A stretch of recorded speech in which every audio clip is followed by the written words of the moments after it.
स्वागत है आप सभी का आपके अपने चैनल टॉपर टारगेट पर। आशा है आप सभी बिल्कुल ठीक होंगे।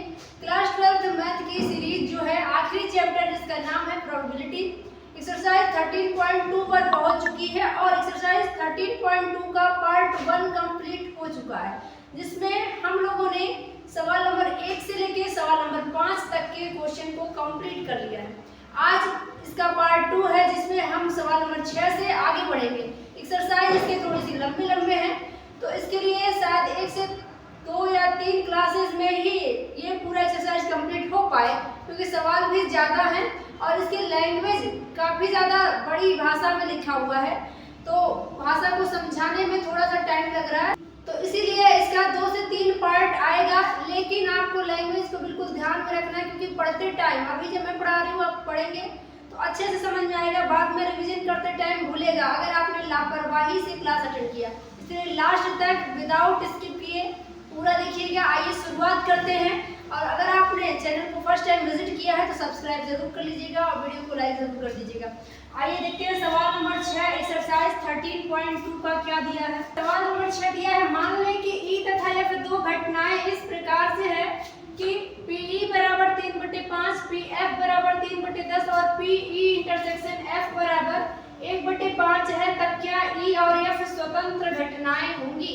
स्वतंत्र घटना पे हम पिछले पार्ट में भी कई क्वेश्चन करा चुके हैं, साथ में स्वतंत्र घटना और प्रायिकता के गुणन नियम का बेसिक कॉन्सेप्ट वाला क्लास भी मैंने कराया था, ताकि आपको कोई भी चीज सवाल को रटने के लिए मजबूर ना करे। तो अगर आपने बेसिक कॉन्सेप्ट वाली क्लास को अटेंड नहीं किया है तो आई बटन पे जो वीडियो दिख रहा है वहां से डायरेक्टली आप बेसिक कॉन्सेप्ट प्रायिकता के गुणन नियम का, सप्रतिबंध प्रायिकता का और साथ में स्वतंत्र घटनाओं के बारे में अच्छे से जान सकेंगे। आइए फिलहाल इस सवाल को आंसर करते हैं। क्या दिया है आपको, पीई दे दिया है, बहुत ही छोटा सा सवाल है। पीई दे रखा है 3/5, पीएफ दे रखा है 3/10 और साथ में पी ई इंटरसेक्शन एफ भी दे दिया है 1/5। तो कह रहे क्या ई और एफ स्वतंत्र घटनाएं हैं। स्वतंत्र घटना के कॉन्सेप्ट में मैंने आपको बताया था, दो घटनाएं स्वतंत्र केवल तभी होंगी जब दोनों के इंटरसेक्शन की जो प्रायिकता होगी दोनों की प्रायिकताओं के गुणनफल के बराबर होगी। अर्थात यहाँ पे हम कहेंगे यदि ऐसा हो जाए कि पी ए इंटरसेक्शन बी, यहाँ पे ए और बी ना लेके हम ई और एफ लेंगे, क्योंकि ई और एफ दे रखा है, तो यहाँ पे हम लिखेंगे पी ई इंटरसेक्शन एफ। यदि क्या हो, पी ई इंटरसेक्शन एफ बराबर हो जाए पी ई और गुणे पी एफ के, तो हम कहेंगे कि स्वतंत्र घटनाएं हैं। तो तब ई तथा एफ स्वतंत्र घटनाएं होंगी। आइए चेक करते हैं इसको। पी ई इंटरसेक्शन एफ की वैल्यू 1/5 दे रखा है, पी ई की वैल्यू 3/5 दिया है और पी एफ की वैल्यू 3/10 है। वैल्यू को पुट करिए और चेक करिए यहाँ पे क्या यहाँ पे स्वतंत्र घटना का मिल रहा है। तो यहाँ पे 3 से 3 कटेगा नहीं, 1/5 इधर आया है आपके पास, 1/5 और इधर 3 दिया 9 और 10 पंजे 50। ये कभी भी बराबर नहीं आए, लेफ्ट साइड राइट साइड के बराबर नहीं है, अतः कहेंगे ई तथा एफ स्वतंत्र घटनाएं नहीं है, स्वतंत्र घटनाएं नहीं है। ये आपके क्वेश्चन का आंसर होगा। इसने पूछा है क्या ई और एफ स्वतंत्र है, आपका जवाब होगा नहीं, ई और एफ स्वतंत्र नहीं है। अगर ये बराबर आ गया होता तो ई और एफ स्वतंत्र हो जाते। आइए अगले प्रश्न पे बढ़ते हैं।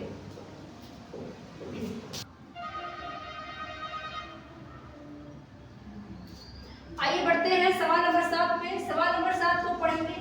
यदि ए और बी ऐसी घटनाएं दी गई हैं जहां पी ए बराबर 1/2, पी ए यूनियन बी बराबर 3/5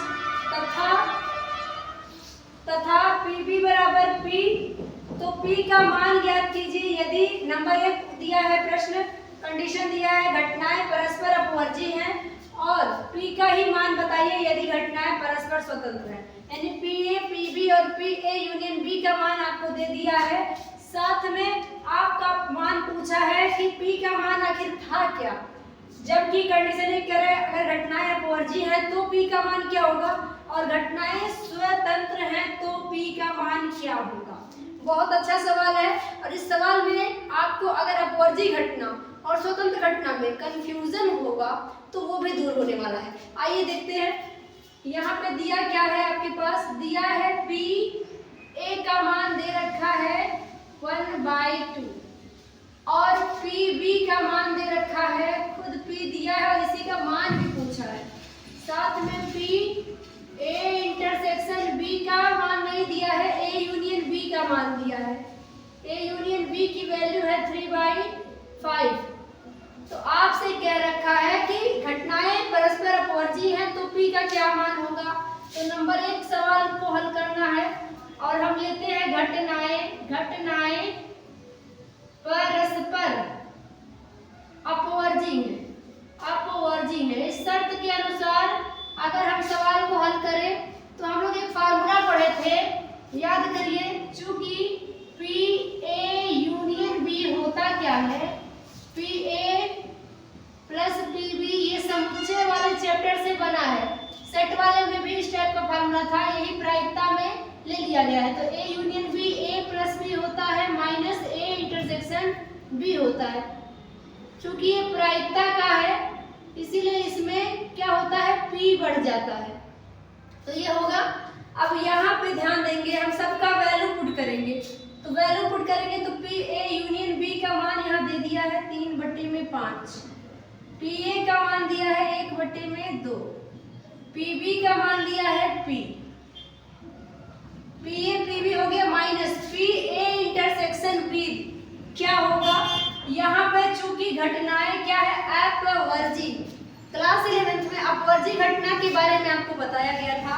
अगर आपको भूल भी गया है तो मैं थोड़ा सा आपको रिवाइज करा देती हूँ। दो घटनाएं अपवर्जी तब कही जाती हैं जब दोनों के बीच कुछ भी कॉमन ना हो, बिल्कुल भी कॉमन ना हो।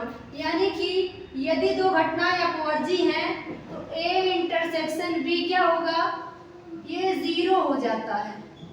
आई बात समझ में? जब दो घटनाएं अपवर्जी होती हैं तो दोनों का इंटरसेक्शन 0 होता है। कब? जब A तथा B अपवर्जी हो, A तथा B अपवर्जी हो।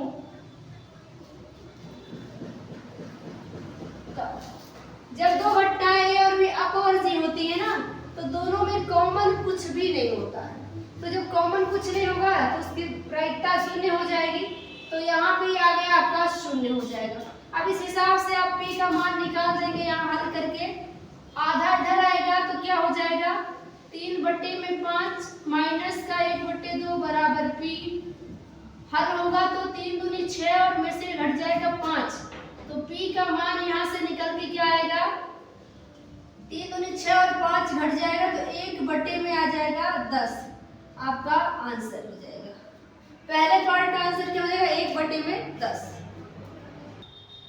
यहाँ पे पहले पार्ट का आंसर तो हो गया 1/10। कब? जब घटनाएं अपवर्जी हैं तो P का मान 1/10 हो जाएगा, सही उत्तर। अब आते हैं दूसरे पार्ट पर, उससे पहले दूसरे पार्ट पे चले। आप पहले पार्ट को अच्छे से नोट कर लीजिए। अब दूसरे पार्ट को देखते हैं। दूसरे पार्ट में कह रहा है कि घटनाएं परस्पर स्वतंत्र हैं। दूसरे पार्ट में दिया है घटनाएं परस्पर स्वतंत्र हैं। और अभी तो स्वतंत्र घटना का ही एक्सरसाइज चल रहा है और आप जानते हैं दो घटनाएं जब स्वतंत्र होती हैं तो क्या होता है, PA इंटरसेक्शन B बराबर हो जाता है PA इंटू PB के। तो इन दोनों का इंटरसेक्शन अगर मैं पूछूं तो क्या आएगा, PA इंटरसेक्शन B यहाँ से हो जाएगा। PA की वैल्यू कितनी है, 1/2 और PB की वैल्यू क्या है, P है। अब हम चलते हैं वही फार्मूला जो पिछले वाले इस वाले पार्ट में लगाया वही लगाने। हम क्या जानते हैं, चूंकि PA यूनियन B क्या होता है, PA plus PB minus PA intersection B, इसमें भी मान रख लेंगे तो P की वैल्यू आ जाएगी। यूनियन का मान क्या है, 3/5 है। PA का मान है 1/2, PB का मान है P, और दोनों का इंटरसेक्शन यहाँ निकाल दिए हम लोग, क्या है ये P/2 है। जब दो घटनाएं स्वतंत्र होती हैं तो इंटरसेक्शन 0 नहीं आता है, लेकिन अपवर्जी होता है तो दोनों का इंटरसेक्शन 0 आता है। ठीक है, यहाँ हल करेंगे तो ये इधर आएगा, तो फिर से वही ये आ जाएगा 3/5 माइनस 1/2, यहाँ पे हल हो जाएगा तो 2P में से P घट जाएगा यानी कि P/2। और आगे हल करेंगे तो क्या मिल जाएगा, ये 6 में से 5 घट जाएगा, 1 में आएगा 10 और इधर P/2, 2 से काट देंगे तो 5 बार में कट जाएगा। यहाँ से आपका जो P का वैल्यू है 1/5 आ जाएगा। 1/5 इस प्रश्न का आंसर हो जाएगा। तो पार्ट 1 का आंसर 1/10, पार्ट 2 का आंसर 1/5। तो ये रहा क्वेश्चन नंबर 7 कंप्लीट हो गया यहाँ पे। अब अगले सवाल की ओर बढ़ते हैं। आइए बढ़ते हैं अगले सवाल पर, और सवाल नंबर 8। थोड़ा सा इसमें कई क्वेश्चन पूछा है लेकिन बहुत आसान है। आइए देखते हैं। मान लें कि A और B स्वतंत्र घटनाएं हैं तथा PA 0.3 है और PB 0.4 है। ये दो वैल्यू आपको दिया है, केवल आपको PA और PB की वैल्यू दिया है और उसकी हेल्प से आपको ये सारे के सारे वैल्यूज निकालने हैं। आइए देखते हैं कैसे होगा। PA कितना है, यहाँ पे PA आपके पास दे रखा है 0.3 और PB दे रखा है 0.4, ये 0.3। अब आपको सभी के मान निकालने हैं। पहला मान से शुरू करिए। पहला आपको PA इंटरसेक्शन B पूछा है, दोनों के अंदर कॉमन क्या है ये पूछा हुआ है। ठीक है, और फिर इसका यूनियन पूछा है।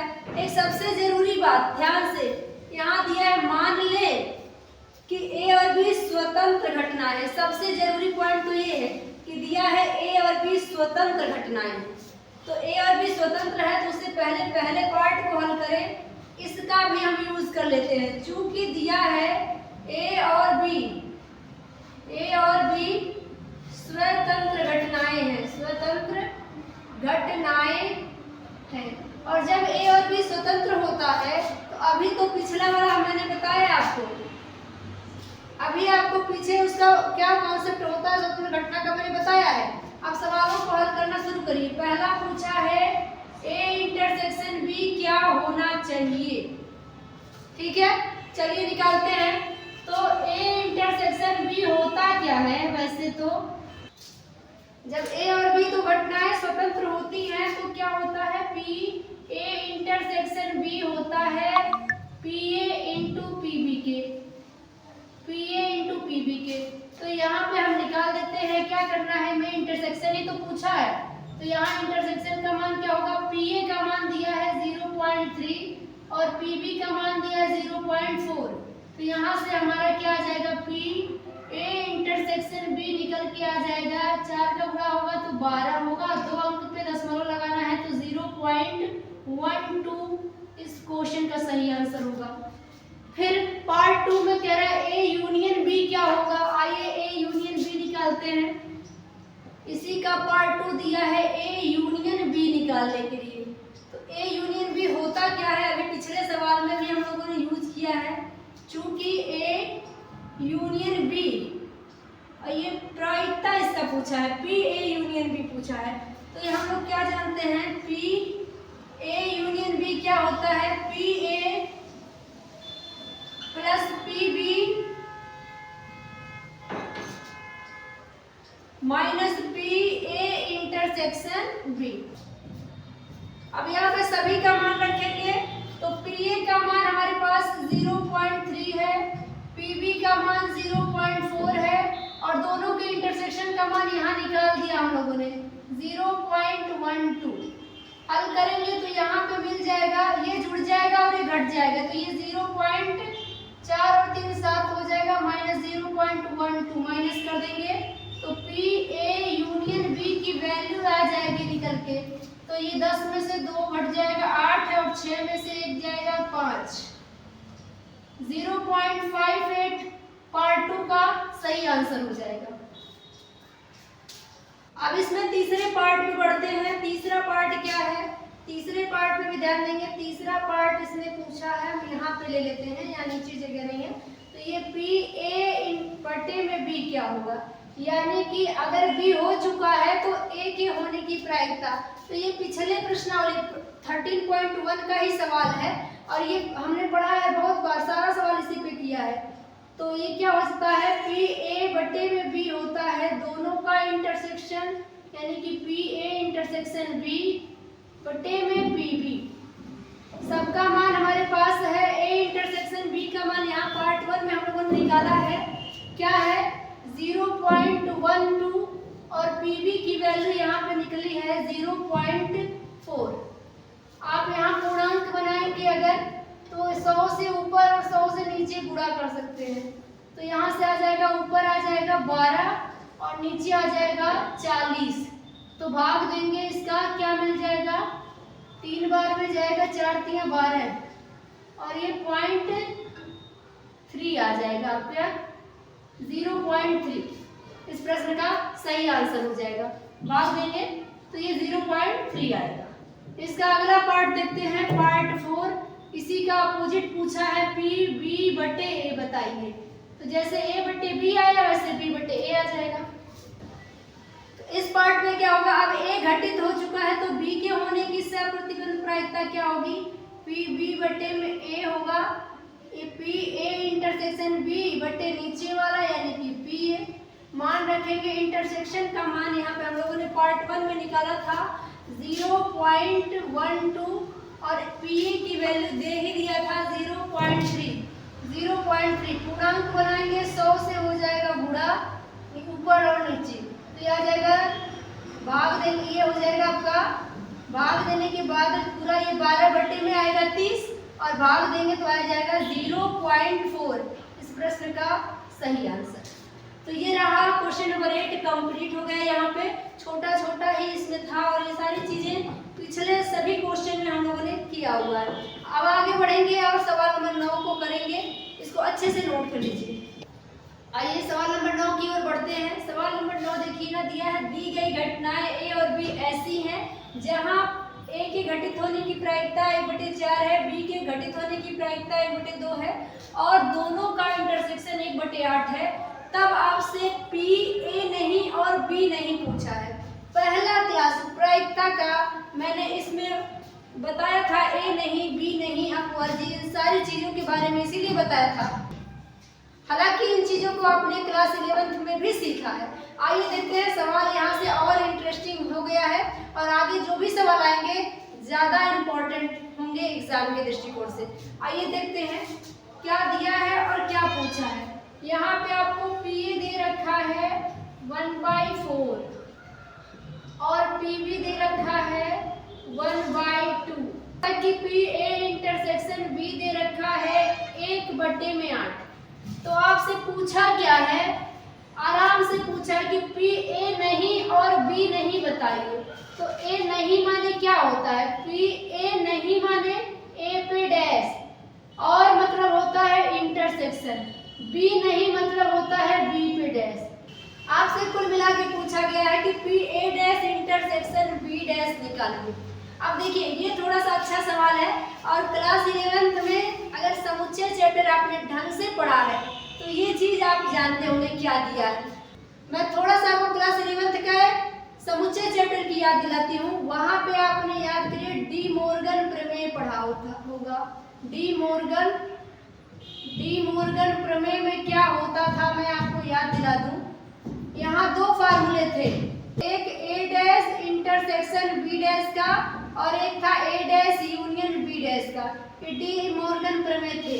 ध्यान दीजिए, इधर ए डैश इंटरसेक्शन बी डैश है तो ये हो जाता है ए यूनियन बी का होल डैश, और ये इधर यूनियन होता है ना, तो ये ए इंटरसेक्शन बी का होल डैश हो जाता है।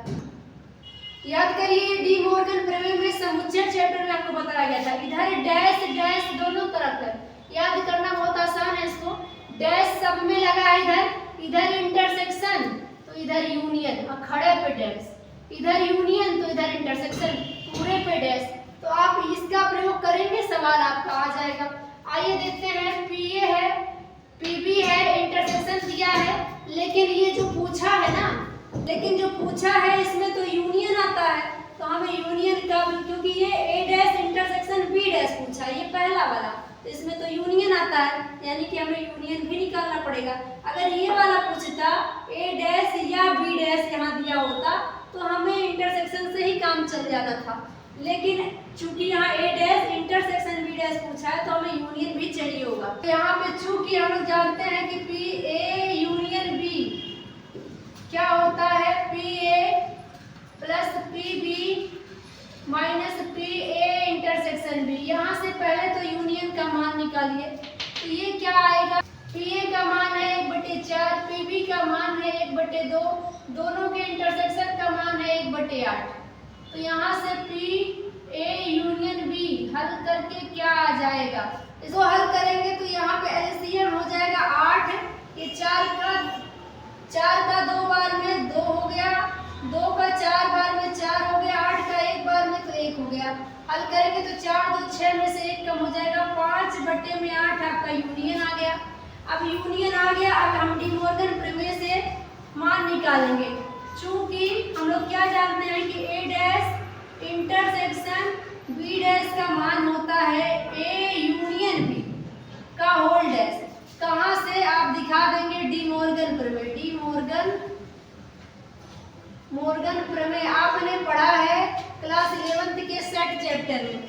तो यहाँ पे आपका ए यूनियन बी का होल डैश है ना, ए यूनियन बी थोड़ी है, तो आप याद करिए किसी भी चीज का डैश यानी कि परिवर्त कैसे आता है, 1 में से माइनस कर देते हैं, 1 में से माइनस कर देंगे ए यूनियन बी को, तो इसी का डैश आ जाता है, इसी का डैश आ जाएगा, यानी 1 में से माइनस यही होगा तो इसका डैश आ जाएगा। ठीक है, अब यहाँ मान रख देंगे 1 माइनस इसकी वैल्यू आ गई है 5/8, हल करेंगे तो 8 में से 5 घटेगा, 3/8 आपके प्रश्न का सही आंसर हो जाएगा। ए डैश इंटरसेक्शन बी डैश का मान हो जाएगा 3/8। ये चीज भी आपका क्लास 11 के समुच्चय चैप्टर से है कि किसी भी चीज का डैश, मान लीजिए आपको, मान लीजिए ए डैश निकालना है ना, तो प्रायिकता में क्या होता है, यहाँ पे चूंकि यहाँ एक चीज छूट गया, यहाँ पी बढ़ा दीजिएगा, प्रोबेबिलिटी आ, तो यहाँ पी, चूंकि प्रायिकता में इस फार्मूले को हम यूज कर रहे हैं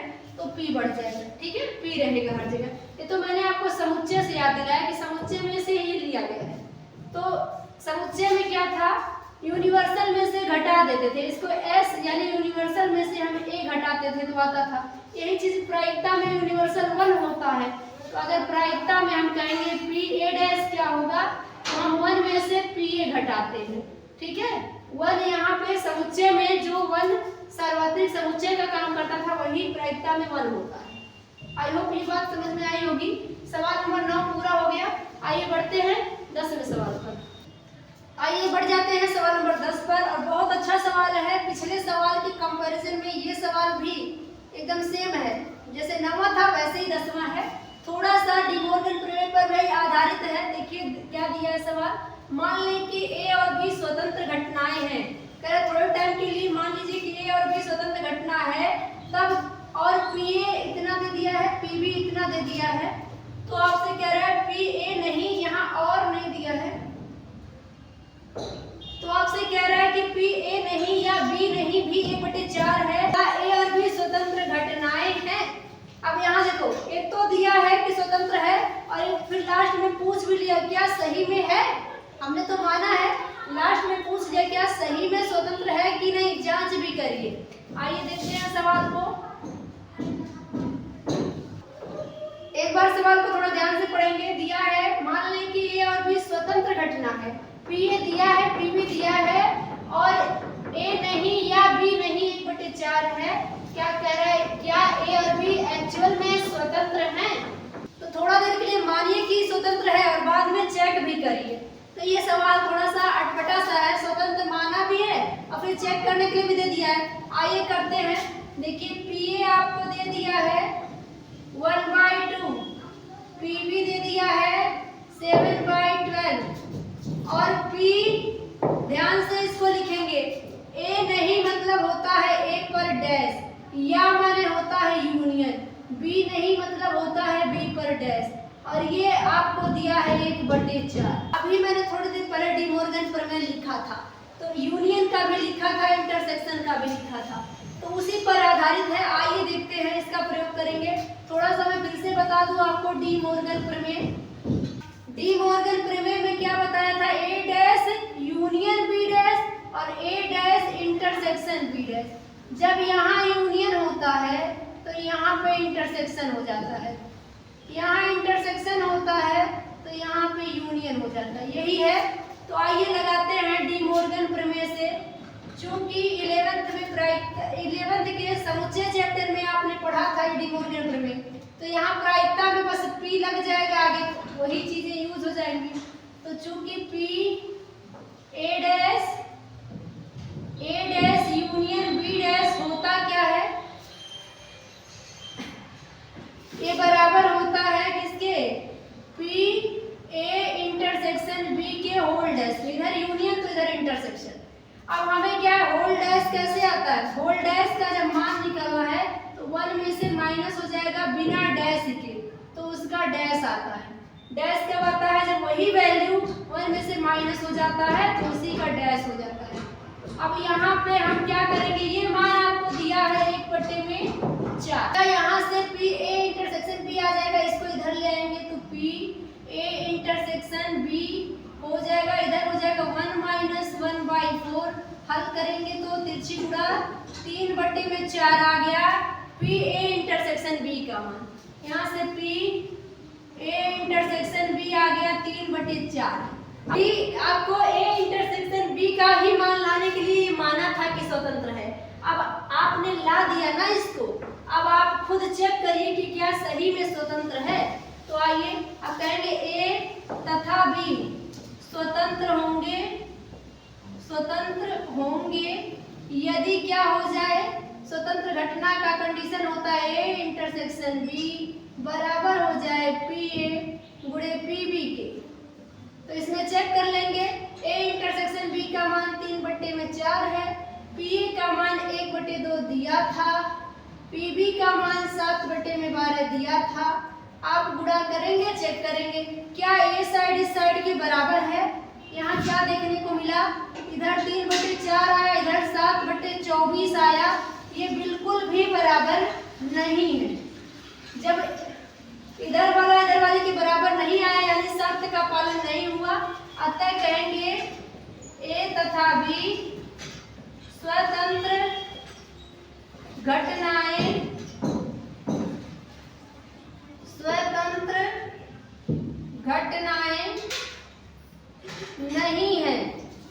नहीं है। तो ये इस प्रश्न का सही उत्तर हो जाएगा। तो आज की क्लास में बस हम यहीं तक चलेंगे और अगले क्लास में हम क्वेश्चन नंबर 11 से आगे बढ़ जाएंगे।